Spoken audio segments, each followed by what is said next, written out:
I once heard somebody proclaiming that gospel and made one tiny little mistake. At the end, he says, and whoever exalts himself will be humbled, whoever humbles himself will be exhausted. And there may be some truth to that.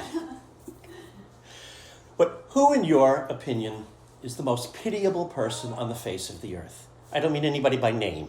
Don't bring me this person or that. But what type of person do you think is more to be pitied than any other? We might get different answers from people, but in my opinion, I think the most pitiable person in the world is the person who sees no sin in himself. Because if Jesus came to save us from our sins, and a person has no sin, well, then they don't need Jesus. Jesus is of no use to them, and his whole action of saving us is pointless in their lives. When we think about it, of course, we know God gave us paradise, and evil and sin came into the world through Adam and Eve and their disobedience, and that brought original sin into the world that we are all conceived with. Thankfully, it's washed away in baptism, and we are sanctified, filled with sanctified grace, and become heirs with Christ. Everything he inherited, become Christians on the day of our baptism.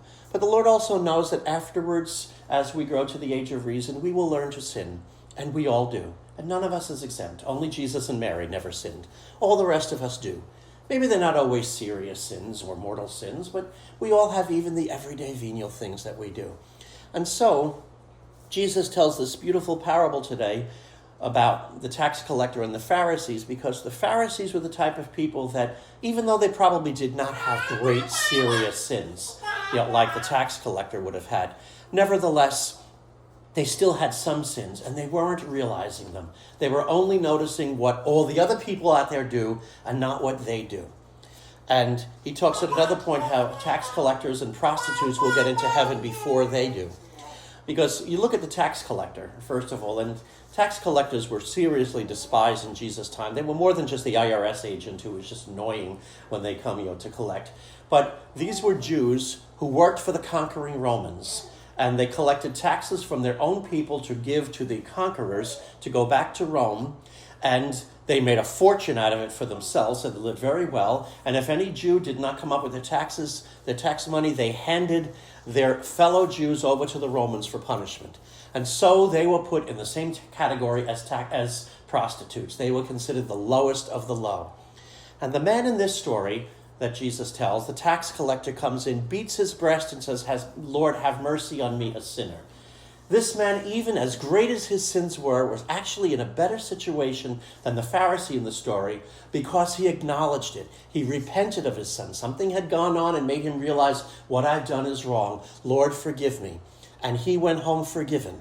Whereas the Pharisee, who maybe only had the tiniest of sins, had no reason to be forgiven in his mind. He thought he was perfect. And therefore, ultimately, we know in reality that most of the Pharisees and the chief priests rejected Jesus. So all of us here, in our own lives, we all have sins. Maybe some of us are dealing with, in the past, we've committed serious sins and we don't know if God would ever forgive us. Or maybe they're all small sins, but we all have sins. And the worst case scenario is to be somebody who decides that we just have no reason to be forgiven because we don't have any sins. That's the danger. And for people who think that God could never forgive them their sins, well, remember, Jesus died to take our sins away from us. That's what he came to do. And the biggest mistake we could make would be to not let him take our sins away. St. Faustina, to whom the Lord revealed the divine mercy, was telling the sisters in her convent about his mercy. And there was one nun there who said, oh, Jesus would never forgive me for what I did. We don't know what sin the nun had committed, but she said to Faustina, no, I know Jesus would never forgive me that. And Jesus said to Faustina, tell sister, her denial of my forgiveness hurts my heart more than the sin she committed. Her denial of my forgiveness hurts my heart more than the sin she committed.